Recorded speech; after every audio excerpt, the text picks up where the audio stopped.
4 जून 2024 रोजी महाराष्ट्र आरोग्य विज्ञान विद्यापीठ नाशिक यांनी एक परिपत्रक जाहीर केले।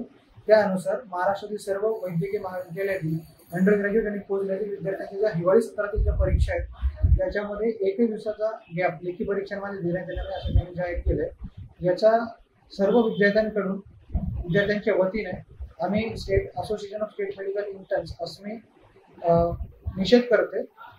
याचे कारण असे की जर आपण बघितलं तर मॅक्सिमम पेपर आमचे 7 आहेत आणि कंटिन्यू 7 दिवस मुलांना जर अभ्यास करायला लावत असतील तर मुलंही शेवटी मनुष्य आहेत, ते काही मशीन नाही आहे जेणेकरून तुम्ही दररोज त्यांना आलं की एक्झामच्या एवढ्या स्ट्रेसफुल कंडिशनमध्ये प्रत्येक पेपरला अभ्यास करायला लावणार। रिव्हिजन प्रत्येक पेपरला गरजेची असते। जर रिव्हिजन झाले नाही तर मुलांना पेपर लिहिण्यास प्रॉब्लेम होईल। तुम्ही मुलांना 5 तासाची झोप गरजेची असते, जेवण वगैरे आणि सेंटरही जवळ नसतं। या सर्वांचा विचार केलेला असता मुलांना त्या दुसऱ्या पुढच्या पेपरची जी तयारी आहे ती करण्यासाठी वेळच मिळणार नाही। असं जर होत असेल तर आपल्या मुलांचंच नुकसान आहे।